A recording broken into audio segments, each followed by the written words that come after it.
E Melquisedeque, rei de Salém, trouxe pão e vinho, e era este sacerdote do Deus Altíssimo, e abençoou e disse: Bendito seja Abraão do Deus Altíssimo, o possuidor dos céus e da terra.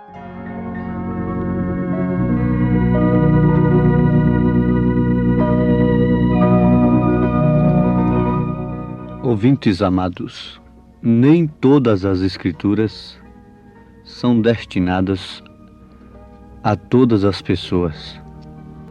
Há parte das Escrituras que são destinadas exclusivamente aos salvos, à Igreja de Nosso Senhor Jesus Cristo. Como sejam as cartas de São Paulo, de São Pedro, de São João, de São Tiago, na maioria de suas partes são dedicadas à Igreja, aos salvos, aos redimidos. Elas compreendem em ordem da Igreja. Em Atos dos Apóstolos, nós encontramos São Pedro dizendo: Arrependei-vos e cada um de vós seja batizado em nome de Jesus Cristo para a remissão dos pecados, e recebereis o dom do Espírito Santo. Isso faz parte do evangelismo, da pregação. Nenhum verdadeiro pregador manda que as pessoas sejam batizadas de uma maneira diferente daquela que Pedro mandou. Lá na casa de Cornélio, foi a mesma coisa. Eles receberam o Espírito Santo e Pedro depois disse: como podemos negar o batismo para esses, que também como nós receberam o Espírito Santo? E diz a Bíblia: e eles foram batizados em nome do Senhor. Para aqueles que não sabem, esse Senhor é Jesus Cristo. Tanto Senhor como Jesus, na Bíblia se refere à mesma pessoa.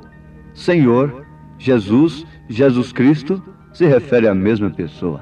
É ao Senhor Jesus Cristo. Em Atos 19, Paulo também batizou aquele povo, mandou que fossem batizados em nome de Jesus Cristo. Ainda em Atos dos Apóstolos, Pedro disse: arrependei-vos e convertei-vos, para que sejam apagados os vossos pecados e venham assim os tempos do refrigério pela presença do Senhor. Bom, isso aí é para todos. Mas, por exemplo, na sua segunda carta, capítulo 1, nós encontramos o endereço exclusivo à igreja. Nem toda carta que você recebe é sua. Para ser sua, deve ter o seu nome, deve ser endereçada a você. E a carta que é endereçada à igreja de Nosso Senhor Jesus Cristo, quando ela é a igreja mesmo, quando aquela mulher é membro desta igreja, aquele homem é membro, então ele não diz: eu prefiro obedecer a Jesus do que a Pedro. Isso quer dizer que aquela carta não é para ela. Quando eles querem uma cura ou qualquer outra coisa, eles procuram as cartas. Se baseiam em cartas dos apóstolos, em Atos dos Apóstolos. Mas quando eles querem defender uma doutrina falsa, porque toda doutrina baseada num texto isolado na Bíblia diz a própria teologia que é falsa. E Mateus 28, 19 tem suas concordâncias em Atos dos Apóstolos. Você não encontra outra referência na Bíblia para concordar com Mateus 28, 19, a não ser a prática daquilo. Os apóstolos, obedecendo Mateus 28, 19, usaram o nome batizaram em nome do Senhor Jesus Cristo. Se você isola um texto na Bíblia e faz daquilo uma doutrina, você tem uma doutrina falsa, sendo, portanto, um falso também. Agora, a própria teologia nos ensina isso, que um texto isolado nas Escrituras não pode dar base para uma doutrina. Agora, digam eles que não é verdade. Os teólogos são obrigados a dizerem que é verdade, porque eles estudam assim, ensinam assim. E me mostram uma concordância para Mateus 28, 19. A não ser São Lucas 24, 47, São Marcos 16, é a mesma coisa. Apenas Mateus escreveu um pouco diferente, como acontece com todos os que escreveram o Evangelho. Mas a obediência a prática foi a mesma coisa. Mas não é isso que nós queremos. Nós queremos chamar a atenção dos nossos ouvintes para esse grande fato, que nem todas as Escrituras são para todos. Se Atos dos Apóstolos é Bíblia e é para você, então você vai ter que obedecer a Atos dos Apóstolos, porque não são Atos dos Apóstolos, são Atos do Espírito Santo nos Apóstolos.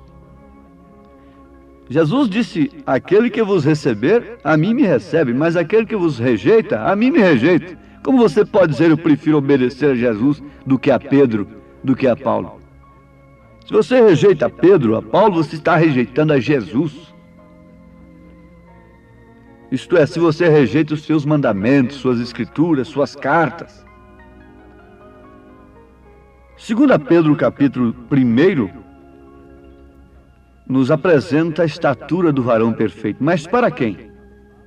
Para quem tem escapado da corrupção que há no mundo. Da corrupção, da concupiscência que há no mundo.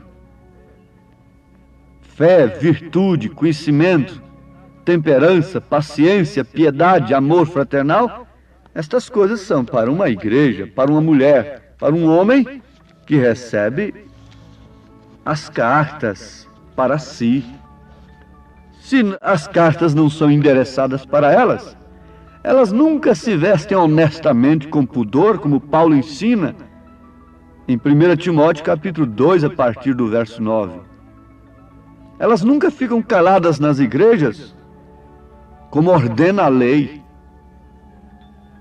1 Coríntios capítulo 14, versículo 34 em diante. Porque essas cartas não são para elas, mas para as filhas de Deus são. Elas tomam essas cartas e dizem: bom, essas cartas são para mim, elas são endereçadas a mim. Mas as filhas de Belial não aceitam. Dizem: não, isso aí não é para mim, não. Agora, ouvintes amados, ninguém pense em ser um cristão sem antes de tudo vencer o diabo. Isso é Satanás. As pessoas são boas, mas o diabo, o Deus desse século, tem cegado o entendimento das pessoas para não verem a glória do Evangelho, a glória de Deus na face de Jesus. Isto é que tem acontecido. Jesus, depois que foi batizado, ele foi levado para o monte da tentação. Deus não o levou para frente das grandes multidões, não o levou para a glória antes de vencer a própria morte. E você tem que saber: se quero vencer, tenho que lutar. Se quero vencer, tenho que lutar. Diga isto aí agora, onde você está. As cartas são para mim, as cartas são para você. Atos dos Apóstolos é para você? Ou é para quem? É somente para o pecador? A estatura do varão perfeito é para a meretriz, para o homem, a mulher naufragada lá no lamaçal do pecado? A roupa limpa é para quem toma banho. E a palavra de Deus é roupa limpa, alvejada no sangue de Jesus Cristo. Ele não põe roupa limpa em corpo num corpo imundo? Não. Você primeiro, antes de trocar a roupinha do seu filho, botar uma roupinha limpinha nele, a senhora o que faz? Dá banho nele. Ele fica limpinho, não é certo? O senhor, antes de trocar roupa, toma banho. E Deus lava os seus filhos para dar a roupagem limpa da sua palavra. Lava de todos os credos e de todos os dogmas. Mas tem uma coisa, ninguém pensa em ser um cristão sem antes de tudo vencer ao diabo.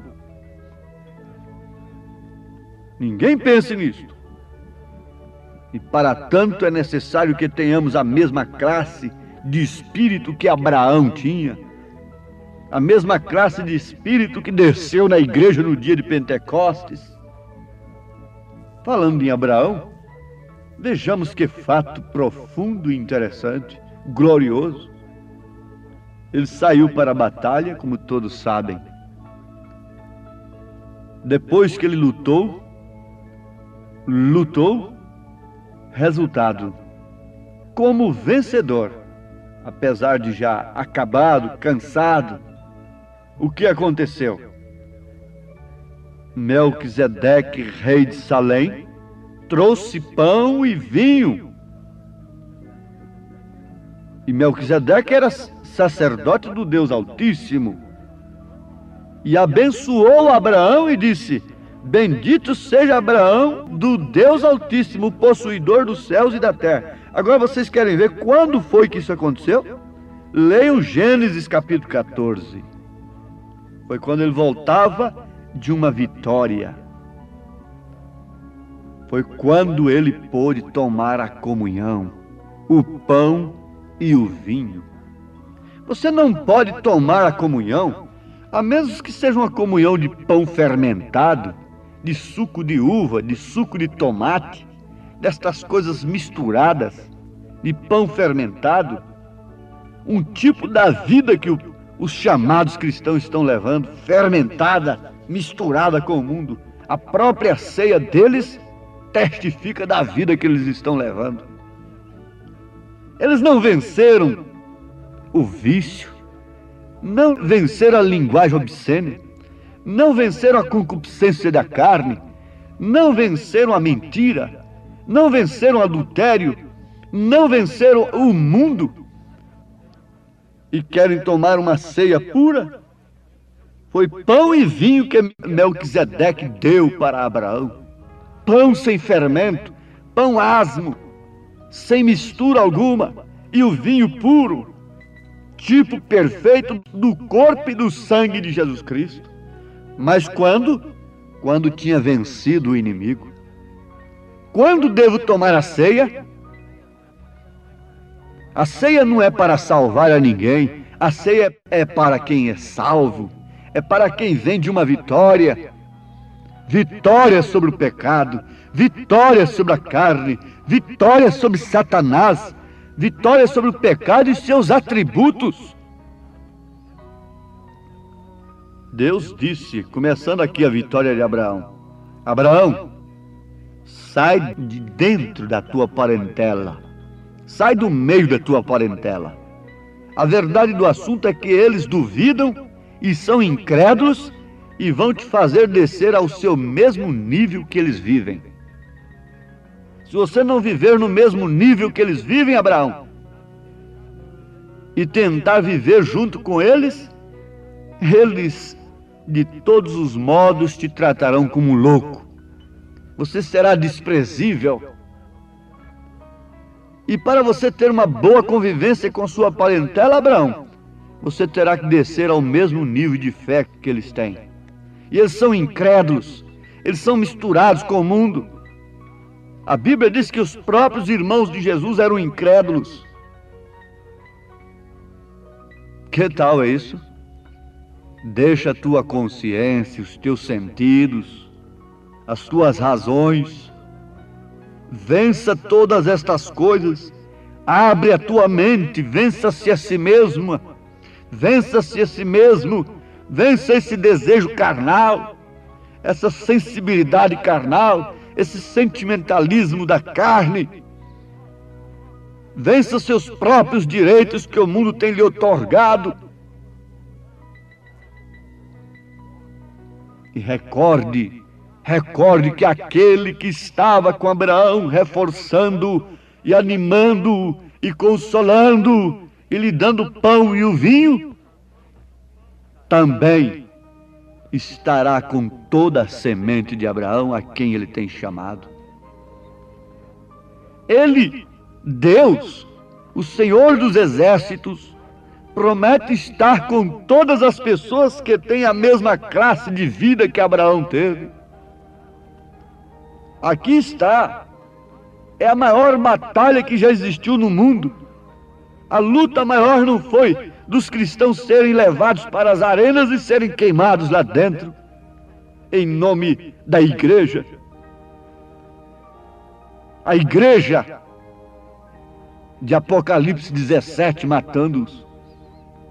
Mas hoje, que mente que cansa é a mente de um cristão. Porque a mente do homem natural é um bueiro aberto, sem porteira. Tudo quanto é pensamento que vem, entra. E vai se aninhar lá no seu coração sem refutação alguma. Mas a mente do cristão tem que ter portaria. Tem que saber qual é o assunto que vai tratar. Quando algo bate na sua porta, a fé na palavra de Deus vai investigar. Quando nós chegamos aí para falar com alguém grande, a secretária e o secretário quer saber o assunto. Então a fé quer saber o assunto que você quer tratar com o meu coração, com a minha alma. E vou saber se minha alma pode lhe atender. Pensamento de dúvida, pensamento de cobiça, de mentira, de vícios, de mundanismo, de carne. Ora, uma mente que refuta tudo que é errado, ela é lutadora, ela cansa. Aquela mãe que vive lutando por ver as coisas erradas dentro de casa, ela cansa mais do que aquela mãe que aceita tudo para suas filhas que o mundo dá. Não há refutação alguma, não há protesto algum. Essas mentes estão abertas para tudo que aparece, nas revistas, na televisão, em qualquer lugar, para tudo quanto é moda, tudo quanto é pensamento, tudo quanto é música, tudo quanto é coisa. Mas a mente de um cristão é batalhadora, é como Abraão. Mas fique sabendo, Melquisedeque vem e lhe dá o pão e o vinho, lhe dá Cristo, lhe dá a ceia do Senhor, vivificadora. Melquisedeque, o sacerdote sem princípio, sem fim, não o primeiro, digo não o segundo nem a terceira pessoa, mas o primeiro e o último. Jacó lutou toda a noite e não quis soltar-lhe até que ele lhe abençoou.